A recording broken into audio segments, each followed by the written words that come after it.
Welcome everyone to our July webinar.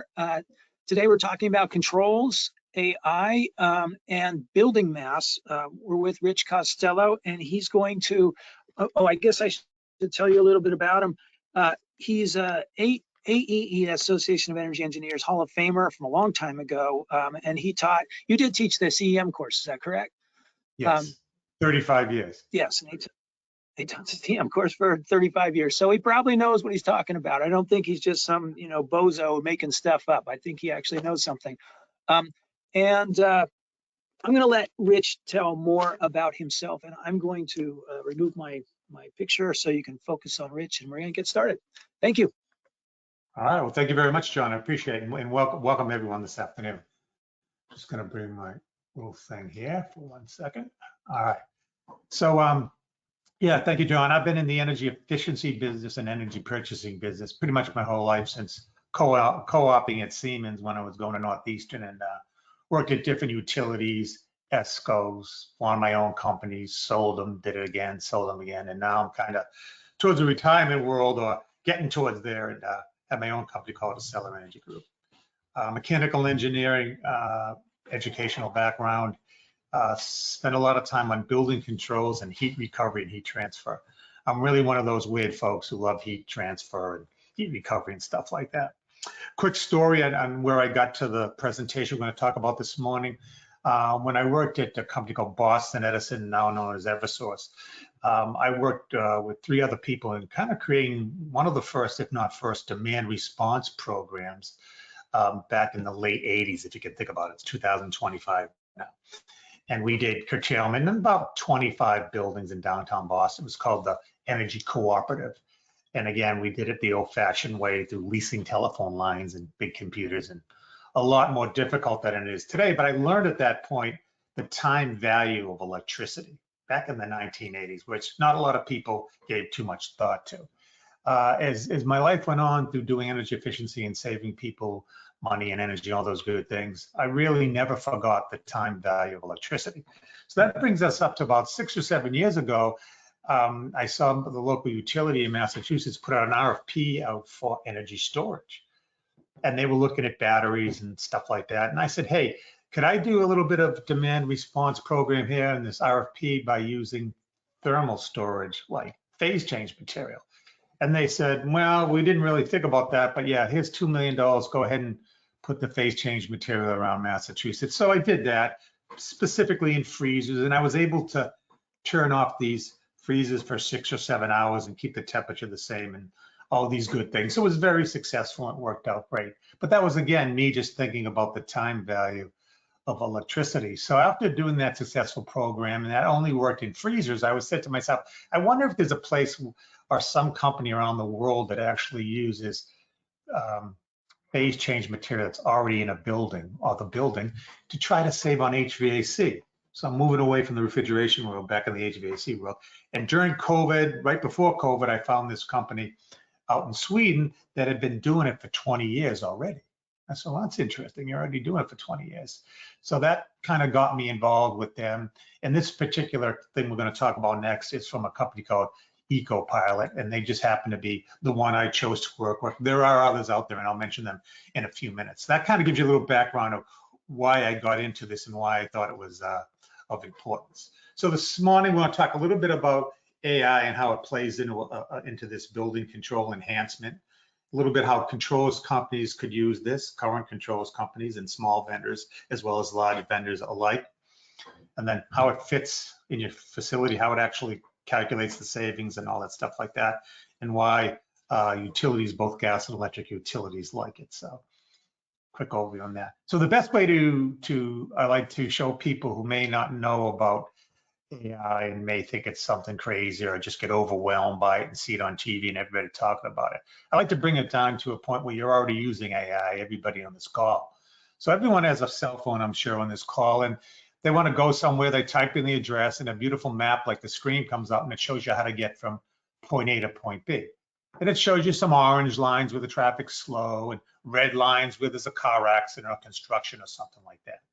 Well, how does that do it? Well, believe it or not, all these cell phones are tracked, and every 3 seconds I know where you are with the cell phone if it's on. So the big cell phone companies can see that nobody's moving on the highway, and they make a red line there. So everybody else's misery is going to help you. So you're driving the car and you're going to go to the airport quicker, faster, and save gasoline and time because you're going to go on a better route than what you normally would take. You've got big data on your side. So right now, all of you using big data, the Internet of Things, and an algorithm on your phone to get you to point A to point B quicker, faster, cheaper. So everybody's doing it. You might not know or think about it, but you're using AI every day with an app on your phone. Your grandparents, they had to take their old Ford to the airport. They'd get stuck in traffic. They had no way of knowing any of this information because they didn't have the data.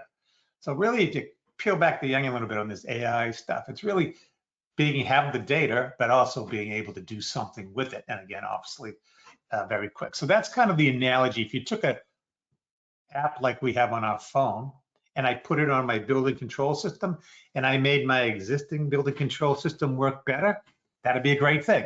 So that's kind of what we're going to talk about, that using math, algorithms, AI, things of that nature. All right. So what are the goals of doing this? Why would somebody do this in a building today? I'll improve occupancy comfort. I'm just going to go through these quickly. Reduce your heating bill or cooling bill, depending, what type of the summer it is or winter. Obviously, when doing that, you're going to reduce your kBTUs or your EUI.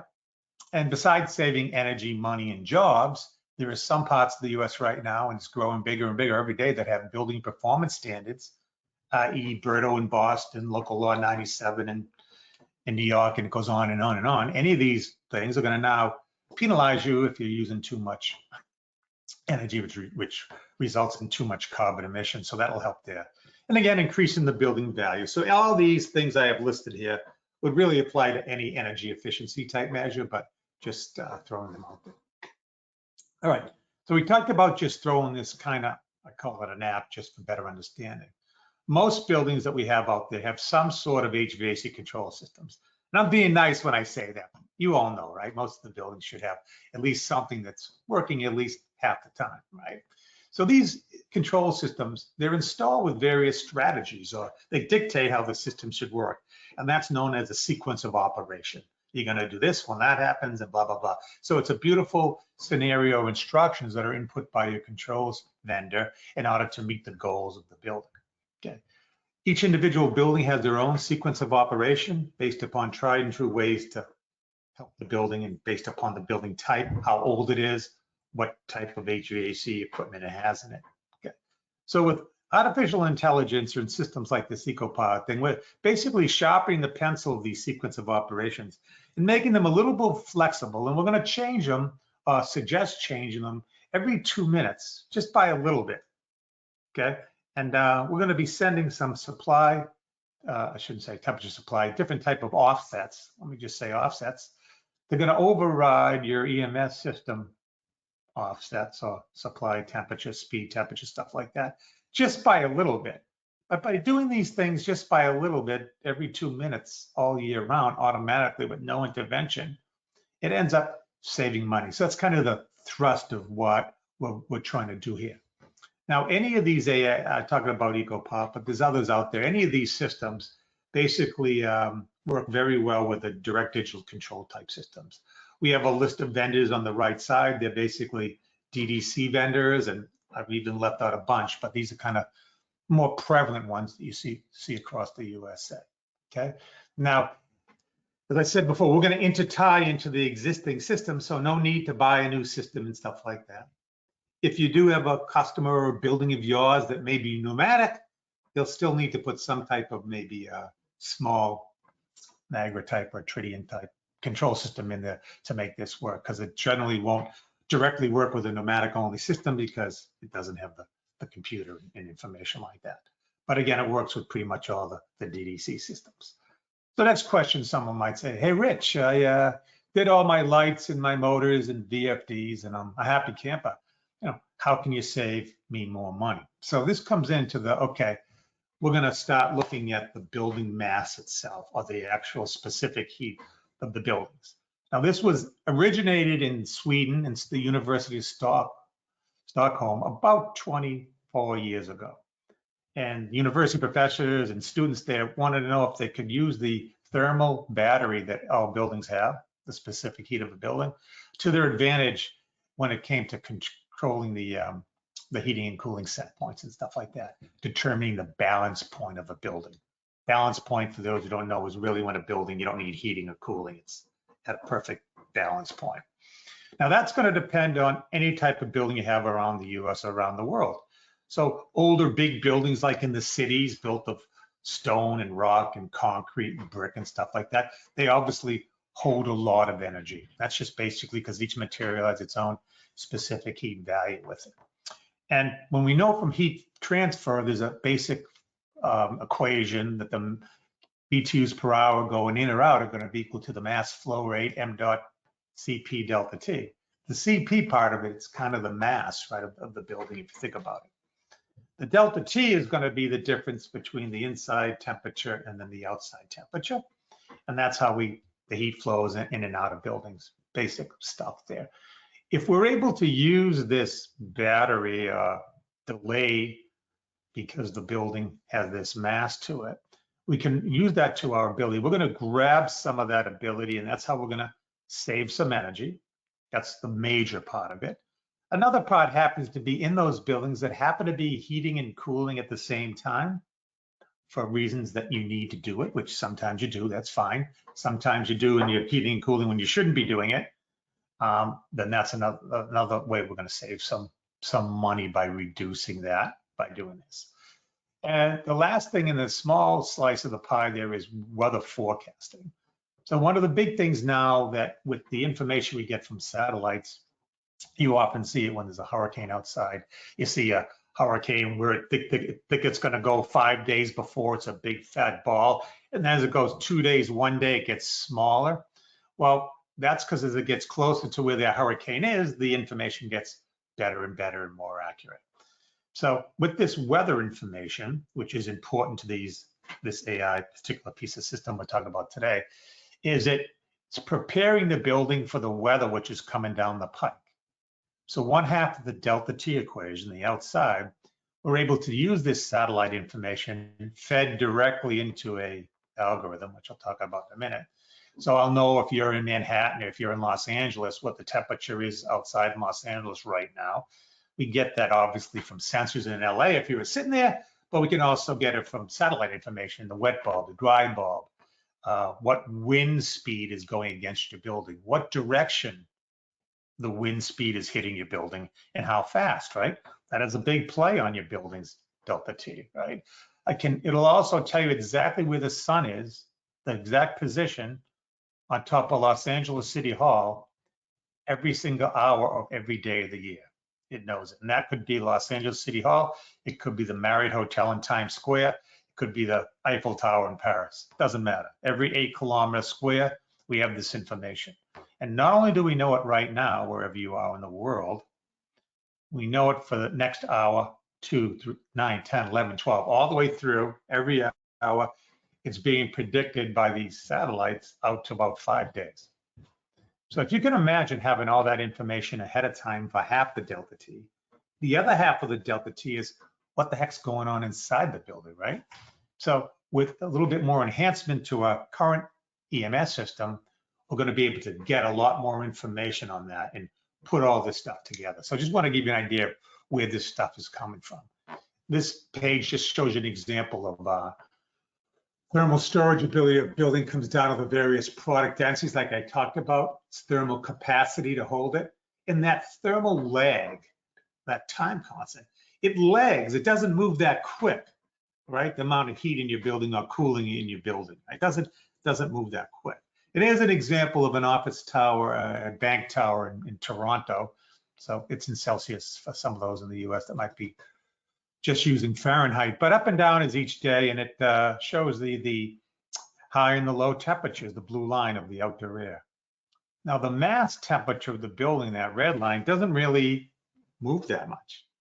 Okay, that's that density, slow moving time constant, which is in there, which is associated with the whatever building you're looking at, its density of what it's made out of. So that's what we're gonna try to take that battery, knowing what's coming down the pike, from the weather, all those great weather opportunity things we get and sensory information we get, and put it into an algorithm. So this is probably the best slide to show everybody this morning or this afternoon, depending upon where you are, what the heck physically is happening. So we have that little cloud, and I'll call that the cloud, the blue thing in there. Sometimes we can put it off the cloud, and when if you got high secure places for military applications and everything, we go in a different type of box. But most of us on the call today would be using some type of cloud there. In the top left, it shows some sensors. Sometimes you go in a building, the EMS system is awesome. They have a bunch of sensors, very robust. Some buildings may have not as many temperature sensors around, so sometimes you may have to add some temperature sensors, wireless temperature sensors, or whatever additional things to feed into the EMS system. On the left there, we see the weather impact. That's for SAIA, where the information comes into the cloud on the weather information. Also, a lot of these systems that are out there that are being provided, we also, if the customer desires, we can hook up their BTU meters if it's for a bunch of chillers. Perhaps they want to see the savings of the chillers, or sub-meter the gas line or oil line, whatever the customer may want. Sometimes you sub-meter if it's different things, and they may want to see it, and that's fine. And utilities may want it for their M&V stuff, so we can easily put that information in quite easily with false contacts there. Now, also for parts in the United States, and I should say Canada and Europe, if the customer happens to be buying power on an hourly basis, some type of index-related electricity and or gas, that information can be also fed into the algorithm a day ahead, knowing what the price of electricity is going to be. Also, for those customers or clients, you might have your own company. If you're in a demand response program, that information can be fed in here real time. All this stuff is real time, by the way. Be fed in. So if you're going to do a demand response program this afternoon from 3 to 5, and the system has told it, it has 10 levels of demand response the customer can pick. So they can go real good if it's a very advantageous process, or it could be setting their peak capacity tag days, 5 days in PJM, for example, or whatever the case may be. You could easily put that in there. So the building will start to do some things to ensure that you'll be using the least amount of kilowatt hours during that 4-hour period or something like that. So all these things are pretty cool that we can, again, this is just data we're talking about. Now in the middle of the slide here, we show a bad representation of, we click this thing, we obviously have to be hooked up to the EMS system in the building through a panel, an RS-232 click in there. And generally the local vendor, whoever the vendor is in the building, the EMS vendor, whether it's a big company or a small company, it doesn't matter. We contract with them to write some points, some additional points we need to obviously override just a few things in the building. Even though these AI systems may read all the points on an EMS system, thousands of them, then they're going to take that information and run it through this algorithm every 2 minutes. With all that weather data, all the information we know about the building and the battery, the delta T, what it is actually right now. And then we're going to send little offsets, not much, to the boiler or chiller or cooling tower fan or whatever the case may be, okay, for the next 2 minutes. And we know that everybody's going to be satisfied in the building because we have all that data, right? We're reading every single point. So it's not like we're touching anybody's thermostat. These systems don't. They really just go ahead and help you save energy on the main energy consuming stuff. Now on the right side of this slide, it says, okay, we're going to be touching a little bit of temperature settings, flows, and maybe pressures, and maybe speed of a fan here and there, or override a little bit of a current VFD or whatever the case may be. But what got my attention in this whole AI algorithm thing on building controls is what they had done in the past 20 years. There's over 1,400 buildings that have this installed and operating, and many for over 15 years, all across Europe. And they introduced it into North America about 5 years ago, and I'm bringing it into the States about 2.5 years ago. Is their M&V, and I'll talk about that in a second, and their success with real life stuff happening. And it's always good when we look at all these measures and you hear a lot of stuff. And the good thing is when you actually talk to people or utilities that experience this and they're doing it. And that's what made me kind of pique my interest. Like, yeah, this might be something that actually works because it's been in so many other buildings and they've been around for 20 years, kind of doing it. All right. So when you have all this information from the EMS system, obviously in today's world, 2025, you can make a lot of fun screens. And I don't want this to be a sales thing, but you could see temperature screens and where it's too hot or too cold or perfect and stuff like that. But I'll just call your attention to this slide because this is kind of what makes this system. One of the things I liked about it is for M&V, proving to the utility for rebates, proving to the customer who's paying for this, proven to the ESCO who wants to do it, proven to the Department of Public Utilities that's overseeing this stuff. What are you actually doing? Well, this is a beautiful screen you could bring up right now if it was in live time. And we could bring this up for this would be a high rise, let's say high rise in Toronto. And what would happen right now is every 2 minutes, this is what's going to happen. This is a BAS. It says it's currently calling for 83-degree water. So this is a boiler. It's 83 degrees Celsius. Ecopilot has determined by looking at all the points in the building, reading them, knowing what the thermal capacity of the building is. That doesn't change, right? That just sits there. And then knowing what the next hours are proactively, right? Not reacting to something. Proactively saying, I could actually send out my boiler water at 68 degrees instead of 83. Now, even though the system right now had an outdoor reset and all that stuff, that's fine to have all that stuff sitting there working. But we've just determined that due to all these other things that your current EMS system does not have data for, or does not have access to, or does not consider it, we're going to consider all that stuff and simply just send an offset. So on the right, we got a screen that shows not 65.9 degrees Celsius. And we get existing boiler supply temperature down around where it says 1. We just override the temperature sensor from the EMS system and just put a deviation on it of -14. And then that's set number 2. And then number 3, it goes and it actually puts out the 68 temperature. And by the way, this screen is kept forever. And this screen happens every 2 minutes. You can save it all year long just for this one point. Everybody got it? So it's all this information we ever did is saved. So anything for M&V, and I want to look at any of this, we could be controlling or overriding 10 points. So you have 10 of these every 2 minutes. So all the data is available, which is a great thing when you think about it. Now, I didn't change any sequence of operation. You're still driving to the airport in your nice car, right? All I am is telling you a little bit to go left or right.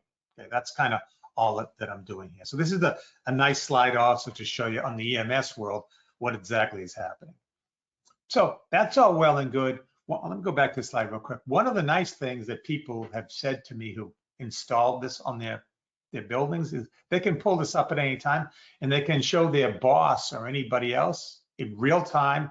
Right now, they saw this slide, they're saving energy. Okay, they can see it. And you can also say, hey, let me look at it from today, last week. You can blow up this screen. It will show the outside temperature, which is great. It'll show you the BAS set point, what it would have been calling for had Ecopilot not been there. And this is important because this is savings as they happen. You don't have to go back and look at 10 years worth of degree days or bin data. You're obviously welcome to do that. That's a great thing if you want to do that. But this shows you the green line, what the set point would have been, what Ecopilot wanted it to be, and the blue line is actually what happened. And the blue line is right on top of the red line in this particular slide. So we know this is savings as it's going through. Sometimes it may not be saving. You can see them right in the middle after it says Ecopilot set point, it goes a little bit below. Well, sometimes that happens because of the battery storage, but predominantly at the end of the year, you're 95% above and 5% below roughly. So that gives you a great thing. And also the, again, all this is kept for information for folks to look at. And if you walked over to the Siemens or Johnson or Automated Logic or whatever Distech system, you would see it actually being overridden on that system. So it's even a double way to M&V it to see it happen. And so, yeah, lots of good ways to watch in real time your building saving energy. This is just a many different types of things you can bring up, overlays, and that's all just the GUI type stuff. Again, I don't want to make this into a sales thing, but there's a million different nice ways of looking at the building. All right, so you put this app on your building or any similar app, obviously, and you got to do some M&V. There's many different ways. Obviously, you can look at the usage going down compared to degree days before and stuff, or you can look at it and see for real time. I'm definitely saving it because my set points are lower or higher, whatever the case may be.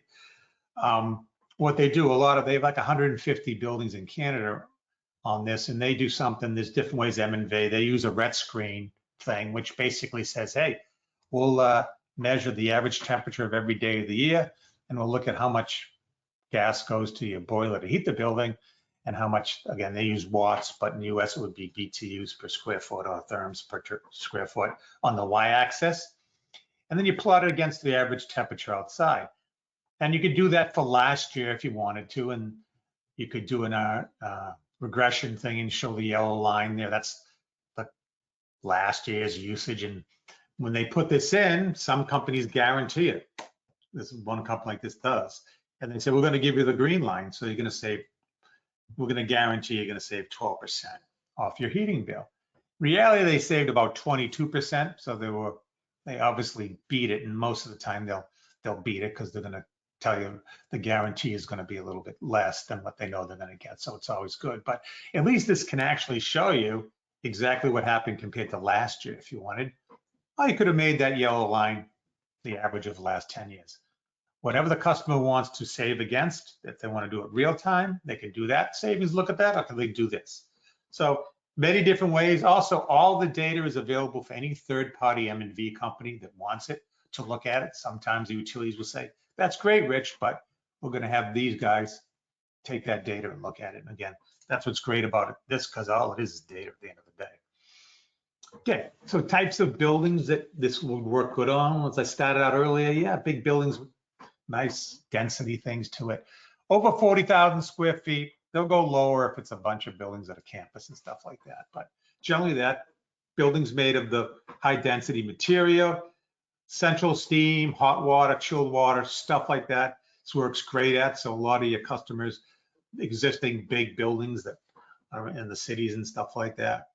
And it doesn't really matter whether you're getting fed electricity, natural gas, oil, propane, district steam, doesn't really matter whether you got heat pumps or centralized system and stuff like that.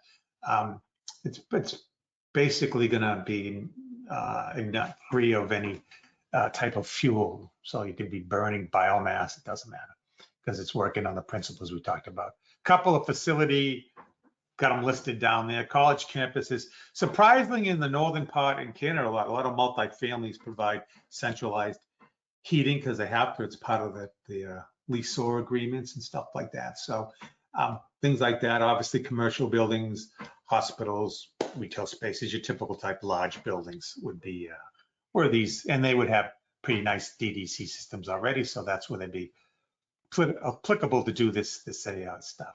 So generally, what does it mean? Well, how does it get that? I have a building, one of my buildings, I'd like to look at this. What do I do? Well, any customer, Ecopilot would ask for, hey, give me a copy of some of your electric, gas, oil bills, steam bills, whatever. Let me know your comfort requirements. I got to get a little bit of information on what you're building, where it is exactly, length times width, the building to wall ratio, what's kind of the wall made out of, what's the floor bit, basic stuff to help us estimate the specific heat of the buildings. What's really important is if we get an ability to look at your EMS system, what a look is we get a password that allows us to just look at the EMS system in the building, all the points, just look at what's being controlled. And that helps us determine if all the things are being controlled are great, or if we have to add a few points or whatever the case may be. Then a proposal's put together. Then let's say you say, yeah, I'd like to do it. Installation is pretty quick because it's really just coordination between the current vendor of the controls at the building. And they work with Ecopilot to add a few more points, virtual points, and some right analog type points. Okay, not that difficult at all. Pretty straightforward actually. So then it's up and running. Then some folks turn it on and let it run for a couple of months, recording data without even being on. Then whenever they push the button, the system can turn on. And what's nice about it is once it goes on, it's goes and does its stuff, doesn't need anybody to do anything. It's just sitting there continuously saving you money every 2 minutes. Also, this is obviously connected to the internet and stuff like that. So if there is any type of something wrong when this system is automatically looking at it, I won't say it's a fault detection diagnosis system, but what it will do, it will tell you when there's things that are wrong, because it will sense the savings isn't there, and it will look at some stuff. So it actually does, by just the pure nature, throw out some fault detection type alerts, emails, even phone calls to you. Every 3 months, this particular company has an actual physical call with somebody at the building just to make sure everything's okay, recommendations, stuff like that. And again, it's guaranteed. This particular software system can guarantee some of the savings, and people like that also. Okay, so what are the costs of these type systems? Well, what I like about this is this particular AI software can go on any DDC system, so it doesn't have to be just Trane or Honeywell or Siemens. And some of these companies obviously do similar type stuff, but they're going to probably be a little bit more expensive, and you can obviously talk to them about it and see which way you want to go. But what's the cost? Basically, it's based on 3 things: number of HVAC systems, and that might be, hey, how many boilers are in the basement, chillers, or how many air handling units is at every 3rd floor, stuff like that, cooling tower. Some have a lot, some have less. So the less you have, obviously, it's going to be less work that's needed, so that would be better. The type of EMS system, year and type. If you built a brand new building tomorrow in Dallas, Texas, you'd probably have a nice DDC system on it. The installed cost of this software is going to be less than if you got a high school in Detroit, Michigan, that may be pneumatic, would have to add some stuff to it. However, keep in mind that if you had to make the pneumatic system a poor man's DDC system, that you're going to probably save more energy, so the simple payback would be somewhere in the same area. Third one, which does add some cost to some of the older buildings, is these wireless sensors that we have to add into your additional EMS, your existing EMS system. That can have a substantial weigh in on the cost. But generally speaking, over the 150 buildings that they've done in Canada in the last 2.5 years, it's been around a 3-year payback before utility incentives, just to give you an idea, which is pretty good. And then they guaranteed savings, and usually they guarantee about half as much as they think they're going to save you. But even with that, it's still financially viable and makes a lot of sense. All right, this is just an example of companies in Canada above the border there that have installed these in the last 2.5 years. And anybody who wants to talk to them, we can always get you to talk to the folks, but they seem it. And what's interesting is a lot of times when these customers put it in, like Crombie up on the top there, or Shanex, they like it so much they go ahead and say, put this software package on all my buildings, my portfolio of 20 buildings, 30 buildings, like in 3 seconds, because when they see it with their own eyes, the owner, and we bring up any one of the buildings they do, the first one they do, and hey, check this high rise out, or check the hospital out, and they see it operating and everything looks and jives right, and it's all cost effective and financially awesome, they go ahead and say, hey, sounds like something I'd do. So these are just some numbers measured and verified not only by Ecopilot, but also by the owner and third party, and also by the utility that rebates the stuff. So obviously when utilities do rebates, they want to have M&V, which is awesome because you couldn't ask for a better overlay system that's going to be more M&V friendly. Here's an example. This is up in Canadian dollars, I believe, but this is at a Marriott hotel. Simple hotel sitting there in Halifax, going in and operating this, and this is 3 years back, so we got 3 years information on it and some different savings from natural gas, electricity, just giving you a kind of an idea. Here's another one at a different type of office building, installed in 2019, right? So that one's been a while, and again, still savings. In New York, we just completed our first one installation in New York City at a cancer center research tower. And we just, on that particular one, we're just looking at heating because the building's cooling system fed a bunch of other buildings, like 12 buildings. So we were only concentrating on one building as a proof of concept pilot thing.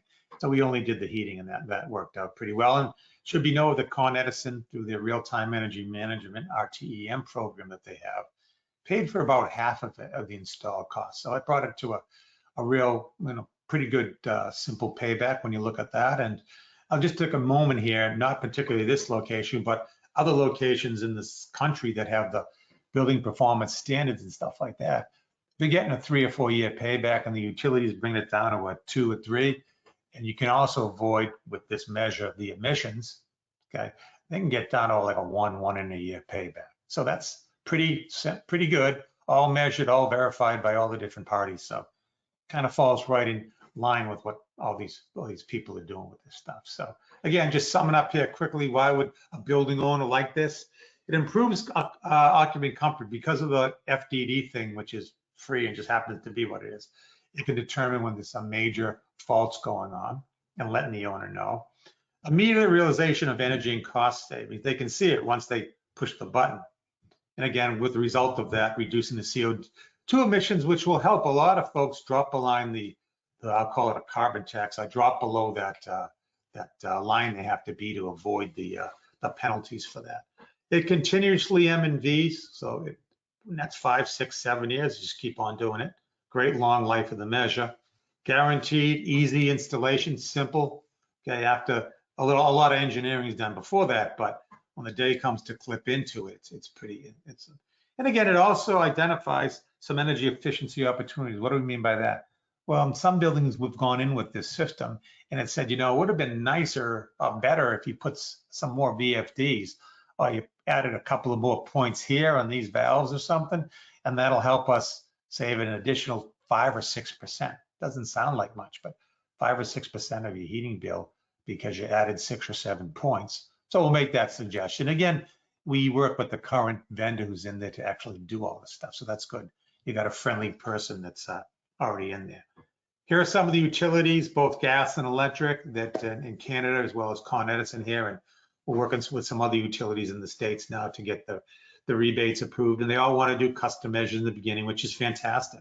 This leads itself to any type of M&V that the folks will want up there. And again, if anybody is considering this or any other type of real-time energy management systems that are out there, always check with the utility to see if you can get a rebate. And that lands to my last slide. We all, for the utilities on the call today, we all like to give away money to meet our goals and stuff, whether it's gas, electric, oil, whatever the case may be.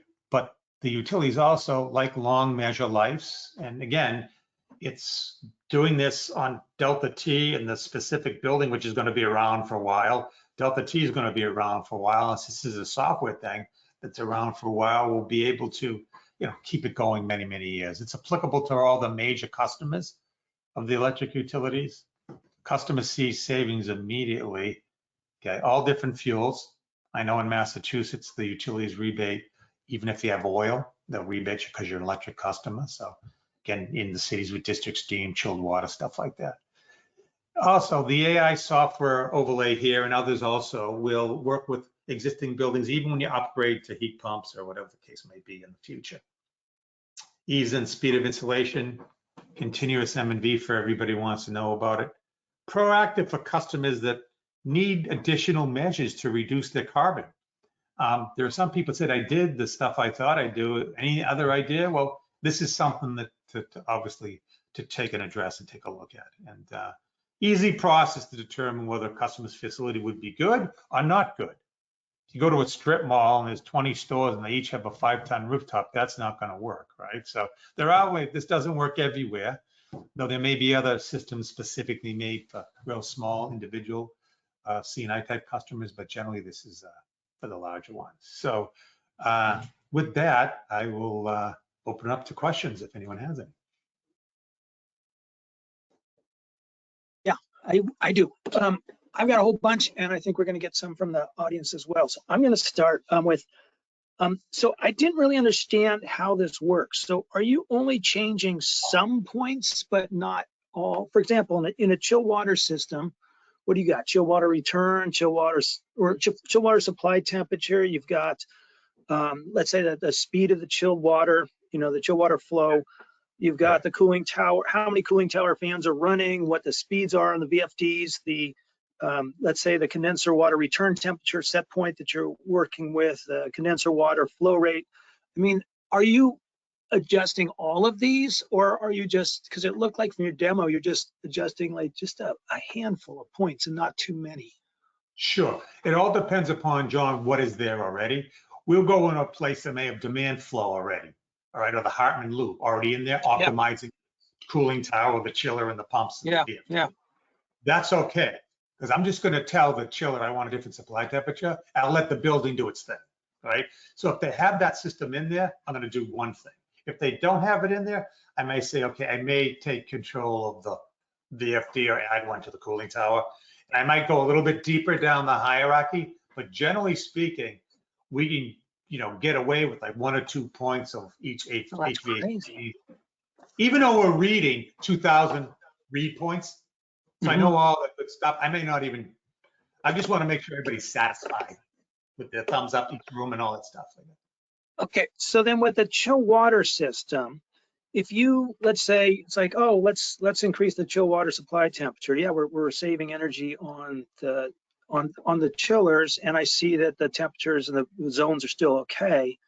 Yeah. But your VFD, your supply fans might be using more energy, and you might overall be using more energy in the entire building because you increase the chill water supply temperature. I mean, do you account for all of that?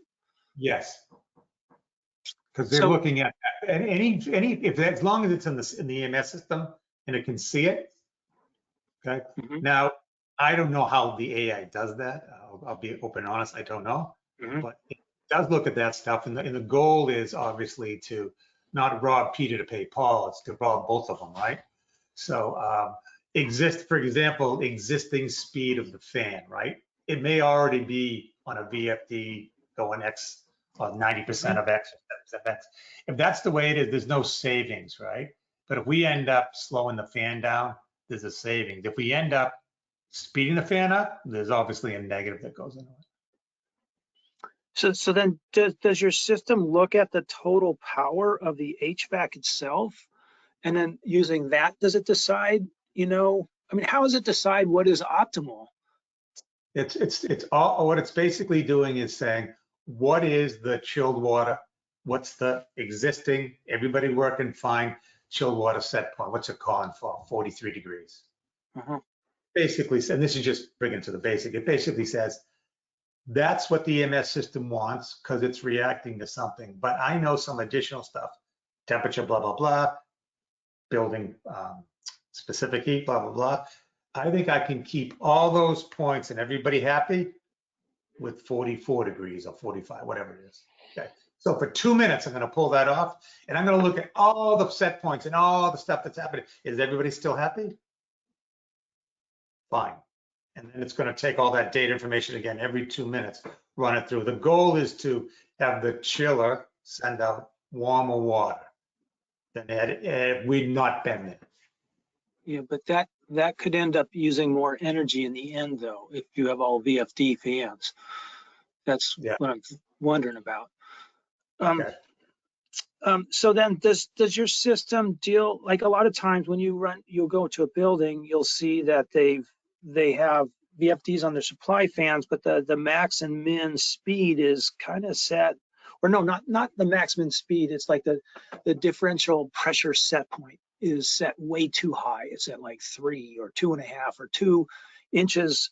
And I mean, do you mess with that? Do you lower that? Or, so that then because a lot of times that's what I see in control systems. It's like, yeah, it's on a VFD, but the differential pressure set point is so high, the VFD just runs at 100% nearly all the time. Yeah. Does yours deal with that? So what would happen if we walked into because we got to look at the building first, obviously, and see what the heck it's doing, because a lot of them are running incorrectly anyway. Uh-huh. So what the engineers will do, the control engineers at Ecopilot, they'll look at all the read points, see all the setting and stuff like that, and we'll suggest ahead of time, hey, we'd like to change the way your VFD is controlled, look at static pressure thing or something like that. And that would now become a point, right? So now we're going to be actually trying to control that differently than they're currently doing right now. And the reason we've identified that it's a big energy consumer, right? If it's a big fan or something like that in the system. And we're going to actually turn around and may have to write a special point for that to now take over, instead of doing it on static pressure, doing it on something else. But that's all going to be control related stuff. I mean, they do these in hospitals and buildings with VAV boxes and supply all the time. So this whole method is so different. I mean, as I don't know if I know you read my write-up that I put on LinkedIn, but you know, I don't understand what AI is. Apparently, I thought I did, and I think that yours is actually based on human intelligence and tweak. It's like we're going to start with the sequence of operations as they are, or maybe not as they are. Maybe if they're not very good and there's no setbacks in there or anything like that, we'll add the setbacks, and then based on that, we are going to tweak a few things based on this human knowledge of what we know as being the best control strategies. Does that sound right? Well, usually we don't touch the control strategies. Let's say it's done correctly. Okay. Everybody's happy, right? So all we're basically doing is saying your whole building is a reactive mode. It only reacts to stuff. We're going to be proactive because we know some data that your grandparents didn't have going to the airport. We got information that your EMS system doesn't have. So with that, we think we can make a decision to, I'll say, fine tune certain number of supply temperatures that are going out, and in big units, VFD speeds above and beyond what they're already doing now. So that's kind of what it is. And the AI comes into it. You know, I always tell people AI means different things to different people. Yeah, apparently. I would call this started off as a glorified algorithm, okay? That we're actually, it's math, right? I always hate to disappoint people, but it really comes down to math, right? It's an algorithm of all this information and then what to do with it. And that's where originally when they did this, they didn't have any AI available to them. Well, now there's AI that's available to help. So in today's world, they can take this decision making that was done with an intense algorithm and then enhance it with any other bits of information. Okay, so that's what's really different from my understanding of how I thought this thing works. Yeah, it starts with a human algorithm and then uses AI to enhance it and to improve it every 2 minutes. Yeah. Okay. Now, do you know about other systems? Aren't there other systems that just do a brute force, that just say a brute force method that just says, oh, let's just change the chill water supply temperature. Oh, okay, looks like it's a little better. Let's change it a little more. Oh, looks a little better. Oh, let's change this speed of the condenser water. Oh, that looks good too. Okay, let's change this. And then they make all these random changes that have nothing to do with any control strategy, and they just keep this database, and then they come up with all these strange relationships that humans can't understand, and then they just use that to control the building. I thought that's what AI did. Or are there companies that do it that way too? Well, there are other companies. First of all, this particular thing I talked about can be put on any system around the world. That's what. So they're not married to Johnson, Siemens, Honeywell, Trane. There's a company called BrainBox that they purchased, and they do similar to this in the Trane world. You have obviously Schneider, Siemens, or Johnson. They'll say, oh, they'll do this stuff. But I don't know how many of them actually use the way we do it. We're using the thermal value of the building. Those other ones probably don't. BrainBox would, but some of the other ones won't. But that doesn't mean they can't try to emulate and do what this is doing. This just happens to be one that's been around for a while. But you'll start to see AI get into more of the major DDC vendors. There are other software people. There's this company called Parity out of New York City that does similar type stuff to the Ecopilot here. And then you've got other things like CBRE or JLL doing things. But keep in mind that this particular use of AI and algorithms to save you energy in a building, it's got a long history, and it can be used with basically sequences that are already there. And what I mean by that is, you might have the demand flow thing already cranking in there and you're loving it, you know what I mean? No reason to try to put this on top of it. And what's good about these systems, if they don't work, you take your toys and go home. It's pretty easy, you know what I mean? We're not using a crane to put a rooftop unit on top of it. It's pretty easy to say, hey, this was the wrong thing, sorry, I'm out of here. So that's what I also like about it. But my main thrust is really the M&V part about it, to show people what's actually saving. That's one of the nice Okay. things about this particular one, and others too. Here's another one. I've heard other AI people say that night setback does not work. Now, with what you know about the thermal mass of buildings and all, do just a general, like, let's say people work just from 9 to 5, we have a 2-hour warm up, so we turn on the HVAC at 7 a.m., turn it off about 4:45. People won't notice that it's cooling down or warming up the last 15 minutes or so. And then we set it up or set it back. We let it heat up to 80 degrees rather than 70, or down to 55 instead of 70 when no one's there. Now, I've heard another AI guy say that doesn't save energy. What do you think about that?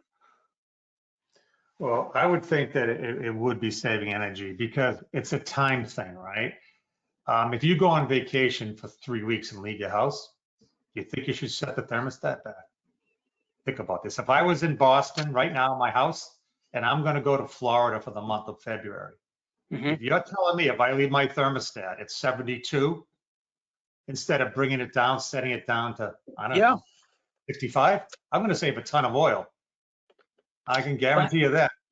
But if it's a nightly thing, I think their argument is if it's a nightly thing, so let's not talk about weekends, let's just do nights, that there's thermal mass in the building and you've just, let's say it's winter and you've just cooled everything in the building down to 55. So you're not just warming the air up to 70, you've got to warm all of the thermal mass in the building up. You're breaking up, John. I'm having a hard time. Too bad. So let me try it again. So I think it's a daily thing. So let's not talk about weekends. Gotcha. Yeah, like a daily thing at night. Yeah, turn it back and turn it on like that. And so all the thermal mass in the building, all the couches and the I don't know, the tile on the floor and desks and everything, they all cool down to 55 degrees at night, or they cool down towards 55 at night. And then you have to warm them all up in the morning again. And so that was his thinking, is that there's this, I don't know. I don't know that answer. I mean, it's a good question. And theoretically, it confuses me. Well, here's a cool thing: is if you looked at, if we did a demonstration live on a building right now, I'm gonna show you. I'm gonna be set back on the heck out of this thing, okay? Based on a whole bunch of other things, not just 5 o'clock in the afternoon when employees go home on a Friday. Okay, I'm gonna be doing this to optimize. I may even turn on the thing in the middle of the night, even though it's on setback, to avoid having that happen, John.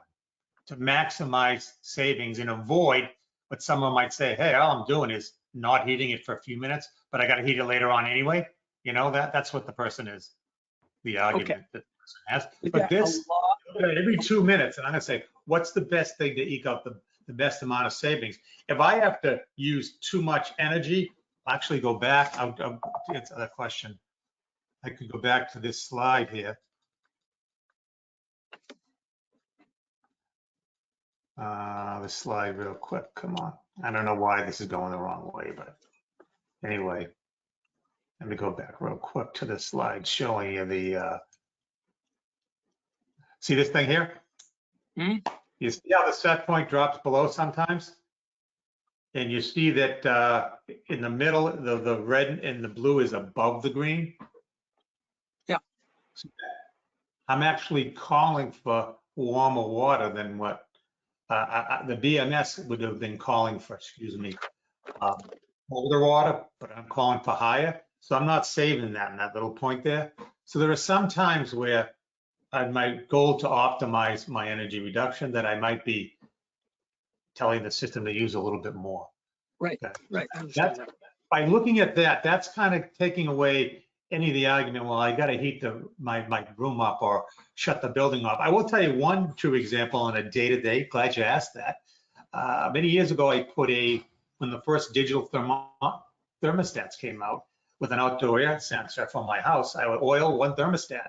When I took my round Honeywell one, which was a set and forget, and I put a digital thermostat in my house, and I set it to me and my wife's going to work, setting it back during the day, John, and at night when you're sleeping, and weekends, this thing, blah, blah, blah, set points. It saved about 27% on my oil bill, which is very noticeable. There you go. So That was Okay. night set, but day to day, just oil furnace, but so that, Yeah, to me, yeah, I buy it. I mean, I've always believed it. It's just there was this theoretical, it's like, there's something there. But okay. So I've got a lot of questions from the people that are online. So here's the first one. Any studies on integration with PCM envelope solutions? That is, if a lightweight. Okay. I think I know what the question is. They, right now, the system that I work hasn't been put in a building that has installed phase change material insulation, but if it had that, that would be awesome because that adds to the building thermal capacity as a battery. Yeah, it wonders if you had the phase change and your stuff together, if it would save energy. And yes, but you have, yes, you don't have, you think so, and you don't have yeah, because what the phase change material is making the building store more energy, and that's what I want. Okay, here's one. Are you running multiple regressions at different balance point calculated degree days to kilowatt hours, looking for the highest R squared over shorter time frames, 2 minutes, to correct for real-time usage to cooling degree day changes in their strategies, and then setting your offset to the control system that the control system reacts to? Do you want me to read that again? Because I think I got it. Its quick answer is no. I'm not looking at the history of it, like trending and stuff like that. I'm only looking forward to what hasn't happened yet, because that's the only way I can control something. So no, when it comes to M and V stuff, then we use ret screen or similar things. That's where the actual analysis comes in. okay. Here is a comment. There are other considerations with setback that are too aggressive besides thermal energy savings. Right, especially in humid areas where your setbacks are too aggressive and create moisture mold problems that otherwise wouldn't occur. Yeah, that's good. Yeah, yeah. Remember, we put these in hospitals and labs and with all that crazy stuff. So, could this software fully replace an on-site BAS operator? BAS operator? Yeah. I don't think so. No, I mean, if the person's full-time BAS operator, no. But I will tell you something: the BAS operator is going to love this if they had it in there. Make his or her job better. Yeah, but they need that guy to find all these problems or investigate what's going on. Why is this room too warm and stuff like that? Yeah. Can you speak about how thermal storage in commercial spaces might affect how night low limit may be used for heating a school, for instance? Well, right. Okay. Commercial spaces, thermal storage in commercial spaces might affect how night low limit may. I don't know. I don't understand that. Do you? When you mentioned thermal storage, you got to be careful. I assume they don't have a water or ice tank. So if we're using the building thermal storage, which we are obviously, right? We're taking that back. We're going to look at every 2 minutes of the sequence of operation the school currently has, and we'll do a lot better job of it than just some setting point, because that setting point at the school right now has no idea what's coming down the pipe. And we're going to also use those extra temperature sensors to get a good idea of the current lag in that, remember that red line, that lag thing, which is going to help us do a lot better job. And this is done in many schools already. So yeah, it's operating in a lot of schools. Do you write special points for equipment that's typically locally controlled, for example, boilers and chillers, or mainly other equipment that's not, for example, HUs, fan coil units, VAVs, etc.? Okay. Usually we're using the points that are already there and we write to them. We override whatever is going to supply temperature. If we see that, we look at the building, we say, off or not, you got 4 of these air handling units. You should be reading them. So in the package, we'll include putting points at those areas that we need. So some we may be already set, we just override them. And that's great. Some we have to write virtual points for. Some we might have to add physical ones, but that's going to save you more energy. But that all comes in when we look at the building. Okay, here's one. Does Ecopilot implement optimum stop-start? They do. I'm always looking at the savings real-time doing, but they can optimize. Yeah, it's an API thing. They can put whatever additional. That would be like a sequence of operation change, which they could easily do. But yeah, that'd be, remember, John, you mentioned some, as I said, we just look at the sequence the way it is. We can change it if we'd like. That'd be something we'd go and say, hey, we want to put an optimized start stop in there based upon rate structure or whatever the customer wants. Okay. Does a system write to the BAS, or does someone have to approve the recommendation of the Ecopilot system? All right, so if you're going to put in a building, it has to write to the BMS. So we need an integration, and that's easy to do, generally done by whoever the control vendor is in the building. Okay. Does the system look directly at power consumption to inform his decisions on what set point changes to make, or is energy savings inferred by the AI as it makes decisions? Right. Good question. Yeah, so you can obviously read the power meter, the utility meter, or a sub meter for electricity, but that isn't playing into the. It's not looking at that. Okay. During summer months, do you use weather forecasting to drive more aggressive building mass subcooling storage when needed on a design day, a hot one, saving kilowatts, and to back down during mass subcooling storage when the lower than normal weather is forecasted, saving kilowatt hours, while still staying under peak kilowatts for the month? Well, we're always doing better. So when you say peak KW, that's a trick question, because I don't know what the heck else in your building is pulling KW. So I can't say on that. But I will say, if you program that, if you want to read your electrical submeter on your chiller, and you want to say, hey, I don't want the thing between 2 and 3, because that's when I hit my peak demand from whole building, they can write that in. That's a specific thing. But that would have to be additional to do that. Have you provided this to a healthcare facility? The problem with our current EEAS is that they're mostly cutting back discharge static pressures and causing patient discomfort. Okay, well, the last thing you want to do is have patient discomfort. So yeah, that's for sure. We put it in a building, a hospital building in New York City, and the goal is to not cut back on stuff. And if something's not working, if it's obviously we'll put it back or take it out of the thing. So our goal is to make people more comfortable and to save energy. And again, since this is a software thing, any problems usually we can just reverse or take out or actually fix. Actually, in reality, we identify more problems you don't even know what's happened, like leaky valves, dampers don't shut, goes on and on and on. So having a system like this really identifies a ton of stuff that's wrong, and we can help you do that. But obviously, we don't want anybody to be discomfortable from any wet bulb, dry bulb, or humidity applications. Is your platform limited for buildings with DDC controls? I think I already said that. What happens to buildings with pneumatic controls? Yeah, we need some DDC stuff. So generally you can put in I say a poor man's or poor woman's control system that would just look at the basic things we would look at, and then we can pull it off. We've done that in Canada in a bunch of like school buildings that had old pneumatics, but we'd have to put that in. So it adds to the cost. However, the savings also goes up because now the building's going from a control system in 1970 to something in 2025.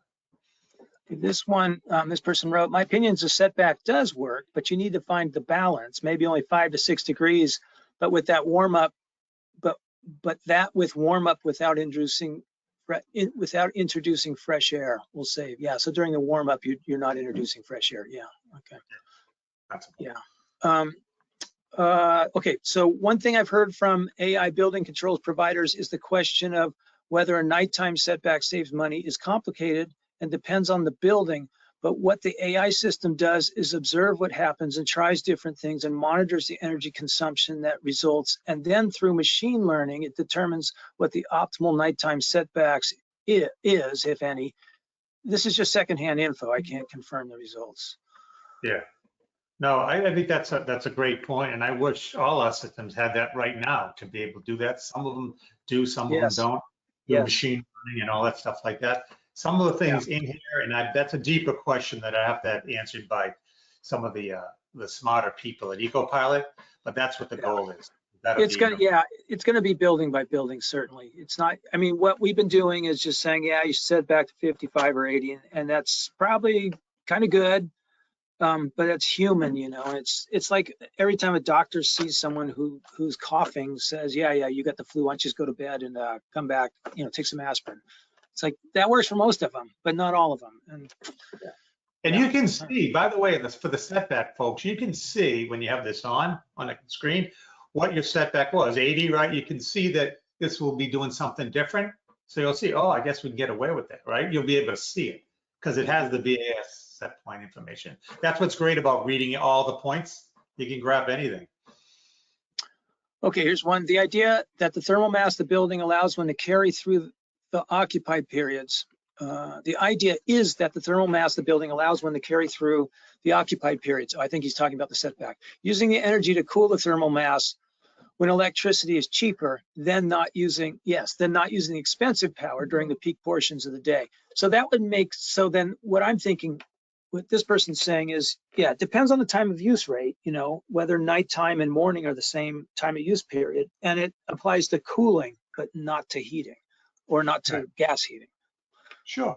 Once you look at the bills and understand the tariff they're on, if you want to play with that game in addition to stuff, then you put some bumpers on there. You know what I mean? Like, hey, I don't want to, I get measured my peak demand between 12 and 6 or whatever. So depending upon that, that's kind of goes into the optimum start-stop question we had earlier. Like, what could I do to reduce the peak demand that I have? And that's okay. Some people will put in, I'd rather let that just go and participate in the demand response program. Or I might want to do cap tag reduction, and where we have the ISOs program, stuff like that. So we talk to the client again. Remember, our goal here is to save money, but also keep everybody perfectly happy and the building operating the way it should. And a lot of times, not just Ecopilot, but any of the companies that are helping you do this stuff, when they get a little bit better understanding, they'll identify ways to help you reach those goals. And that's the problem. Usually when you sell an opportunity because someone has a problem, and the problem is people want to save energy because the costs are just going up and up and up. Oh my gosh, yes. More and more and more. So this is just, this is just one thing. There are other things you can do in a building to do stuff also. It just happens to be one. Okay, so I think here's one. What studies have been done to determine if AI BMS decrease energy consumption overall? I don't know. Has anyone done papers on that? I would think some systems work and some don't, right? Yeah, I mean these guys have lots of white papers and customer testimonials. Yeah, you can't do studies on AI in general because they're all different. Some of them are fake. Let's see. I could see customers still would appreciate AI even if it's more energy intensive because it's shifting emissions from scope 1 and 2 to scope 3, and most businesses aren't really worried about scope 3. Yeah, that's beyond me. Let's see. A lot of questions. I kind of knew I'd get a lot of questions. They didn't show up at first, but now they're here. How do you choose to send an offset? Why do you choose to send an offset instead of directly sending a new set point? Because I don't have to screw up the sequence of operation. Because, okay, right. Okay, that makes sense. If you can hit a red button on this computer and Ecopilot disappears for 2 hours, so any EMS vendor or whatever can go fix stuff, look at stuff, rewrite the sequence. Yeah, that's cool. And then 2 hours it comes back on. And if you hit it again, then we call you up and say that because we will not be overridden because that's how safe it is. If you override that VFD, variable frequency drive, and you put it on hand, we're going to know about. We're going to call up Daddy and say, "Hey, Freddie's in the basement. He just overrode your VFD." So well, it sounds more like how. Yeah. Okay. You mentioned a peak load demand set point. Can it prioritize zones based on set point? Can it prioritize zones based on heating or cooling calls? For example, one zone has 30 heating calls, another zone has 35. So this is, you mentioned peak load demand set point. Can it prioritize? Boy, I don't know how you answer that question. Do you understand that? Well, we're looking at all the sensors in all the rooms and stats because that information is fed from the EMS. So our goal is to make sure they're all within a certain range. Okay, so that's like the regular system is. So that's okay. On the demand part of the question, not too sure that those two come together.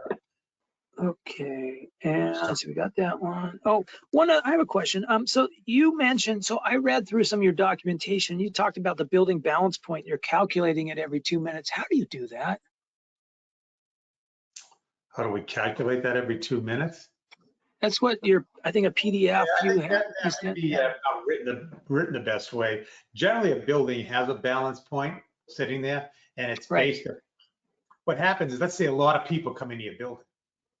Right. That's good. They're heating the building up, right? That's going to change the balance point. And when That's everybody right. leaves, it change it. So it knows by that. That's why we put those sensors in to get more heat. And I say a lot more people. And if you brought in 50 boxes of hot pizza into the kitchen, that's Same giving up thing. heat, right? So I'm starting to find it out. That's how. So, but how do you, let's say I was going to write this software myself, or I'm going to copy your software. How do I calculate the building balance point every 2 minutes? What am I looking at? That I don't know, but I do know that it's going to know what the current like temperature load of the building is. And I say number of people, but could be other stuff. It knows that right now because the room's getting warmer, right? Yes, I got it. I got it. Okay. Yeah. Now I know what outside is right now. So that's gonna, and every 2 minutes, I know what the difference between those two are. So at the end of the day, when less people in the cafeteria, because the sensor is saying, hey, I don't need to, you know, it's cool. It's not as warm as it was before. So that's giving me an indication that people have left for the day or whatever it is. Now, some other software packages count the people going in the building, John, physically going in the door, Wow, because they want how many people are in there. This really goes on just sensors of therm. Yeah, I would think that's better though, because some people are moving around fast and using a lot more heat, and some are sedentary. And yeah, huh. there's other Okay. things like coffee machines running, computers left on, right? Stoves on, any other stuff that people, it doesn't really matter because I'm just looking at satisfying all the That makes more sense. Yeah, you're just looking at total load. We don't care what the components are. We just want to know the total load. Okay. We made it through all the questions. That was a lot. So if you have any questions, you can ask us or Richard, and he will. I hope you don't mind answering their questions. Rich. Yep. And that's it, guys. Thanks everyone for coming. I appreciate you coming. This was the heaviest attended webinar we've had so far. So I think we had 122 people this time. So thanks everyone. See you next month. Have a good one. Thanks. Take care.